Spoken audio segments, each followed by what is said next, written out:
Bienvenidos a su portal de contacto con otras realidades. Esto es Sendra, un espacio dedicado al entendimiento de aquellos paradigmas que han acompañado al ser humano a través de su historia.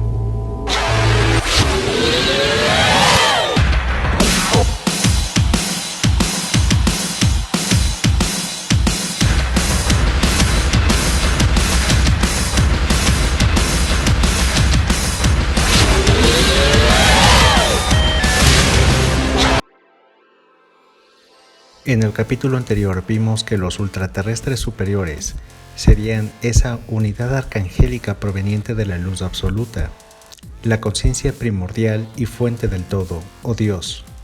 Debajo de su evolucionada existencia lumínica, la proyección de sus diferentes matices golpea a la creación como tal y a sus individuos en el camino de la evolución espiritual, que ya en mundos corpóreos tienen cuerpos semejantes a los del ser humano, aunque se aclara que no es una regla ineludible debido a las diferentes atmósferas en las que se genera el proceso de la vida y su evolución.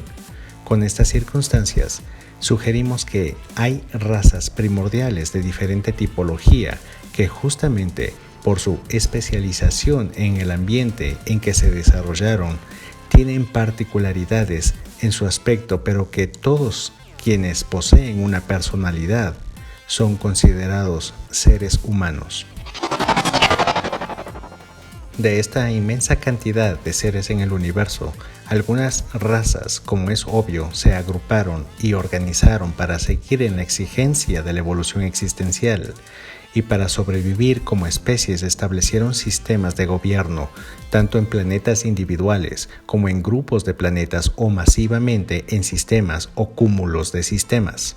Anoté que una supercivilización muy potente sucumbió hace un par de miles de millones de años atrás, cuando nuestro sistema solar apenas seguía formándose y apenas estabilizándose.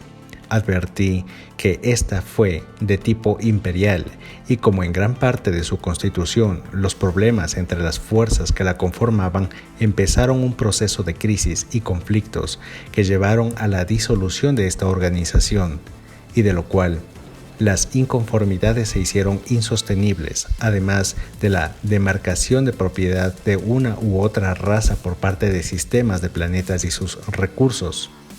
El uso de tecnologías y armas reveló un estancamiento espiritual, hecho que derivó en inmensas conflagraciones que llegaron a momentos desproporcionados en la destrucción masiva de hábitats del universo. Esto provocó un armisticio entre las razas primordiales, inteligentes como lo son, se dieron cuenta del riesgo inminente de extinción total, si el caos seguía así. Estos conflictos, conocidos en nuestra sección cercana del universo como guerras de Lyra, tuvieron una progresión de varios cientos y miles de años. De hecho, con el uso de tecnologías que acortan el espacio y desdoblan el tiempo, el conflicto se agravó al punto de perseguir los orígenes de una u otra especie para obstaculizar su proceso existencial, lo que provocó una reacción jamás explorada y por la cual todas las partes que se vieron inmersas en estos actos de sabotaje a la propia naturaleza existencial tuvieron que enmendar los errores o al menos buscar una reparación de todo ese daño, incluyendo esto a las partes más polarizadas del conflicto, sea por la vía diplomática o sea por la instigación a la fuerza. Las misiones científicas enviadas al pasado, por llamarlo de alguna manera, realizaron algunos experimentos que no prosperaron y decidieron probar e integrar la genética de todas las razas en una nueva humanidad integradora, capaz de evolucionar espiritualmente de manera aislada para que cuando en un punto de integración al ambiente cósmico normalizado, sea esta nueva raza integradora el punto de acuerdos y paz que lleven además a motivar esa estancada evolución que quedó cortada por las graves intromisiones en el uso de tecnologías de infiltración en el tiempo. Hay que notar aquí la naturaleza del conflicto y analizar que cada una de las razas estaba ejecutando acciones a favor de lo que su inteligencia y razonamiento demandaban. Es decir, pensaban que no estaban haciendo mal. Pero, ¿es posible matar creyendo que al hacerlo se hace el bien? Esta pregunta resuena en todos los campos lumínicos de la existencia. Vemos cómo algunas luces del cielo se apagan porque ineludiblemente han agotado el combustible que las hacía brillar, haciendo implosión, y de todas formas siguen emitiendo fuerzas, lo cual razonablemente no es un vacío existencial, sino una faceta distinta detrás de lo visible en lo existente. Y de esto partieron en el armisticio cósmico. Nada justifica matar, quedó claro, pero hay razas de naturaleza severa que instintivamente son predadoras y que se han acogido por una línea de pensamiento también, aunque parezca inverosímil, arcangélica, puesto que la luz de la existencia protege a toda su existencia, con todos y sus defectos, pero la protege al fin, y demarcó que estas razas también tienen el derecho de existir, aunque también se las podría anular y extinguir. Se apiadó en el sentido fundamental y son parte integral del ecosistema profundo del universo. Con esto, notamos que hay acuerdos y desacuerdos que perduran o que están siempre en eterno conflicto. Entonces, ¿el mal es natural? La naturaleza del regidor del todo es posible entenderla únicamente cuando estemos a la altura de esa superconciencia. Por lo tanto, por lo pronto, podemos aproximarnos a un razonamiento que enmarca el objetivo de esta existencia, aberrante o no, existencia al fin, y es la de catalizar la existencia de los demás componentes universales. Por lo tanto, lo queramos o no, es inalienable a nuestra propia existencia y tenemos que convivir con ella. Pero estábamos en las misiones científicas integradoras que viajaron en el tiempo y el espacio y crearon proyectos humanos en planetas adecuados y seguros para fomentar la reapertura del proceso de evolución espiritual, o al menos uno del cual se pueda aprender.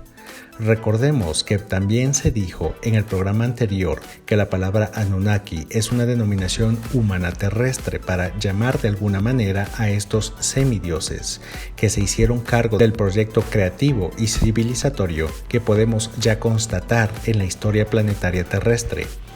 Y como experimento podemos entonces intuir que debieron existir algunos otros intentos hasta lograr que el experimento camine propiamente. Las sociedades rudimentarias que alojaron estos primeros conocimientos devenidos directamente por estos denominados Anunnakis entendieron la información según podían interpretarla, y una vez soltados de la tutela fueron cambiando, tergiversando y aprovechando este conocimiento en las proto-religiones que comenzaron a surgir, con el denominador común del culto al sol por parte de absolutamente todas las culturas humanas. Hasta aquí entendemos que esas otras inteligencias que circundan nuestros cielos han tenido mucha interactividad con nuestra existencia. Sus vestigios aún se conservan en las piedras de nadie, incluso provocando hibridaciones consentidas y otras no toleradas. De todas maneras, los seres humanos debemos encaminarnos a conocer nuestra misión terrestre, investigando, analizando y haciendo buen uso de la intuición.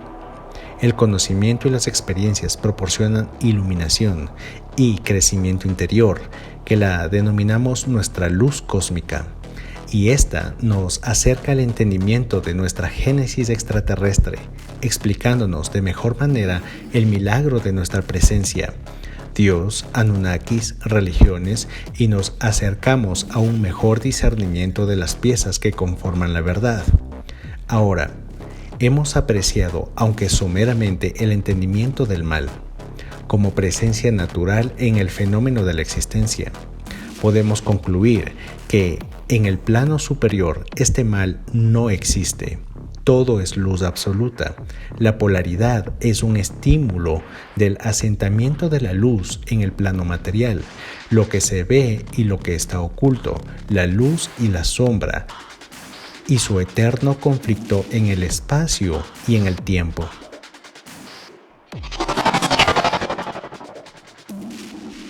Las misiones en la Tierra tampoco estuvieron libres de conflictos.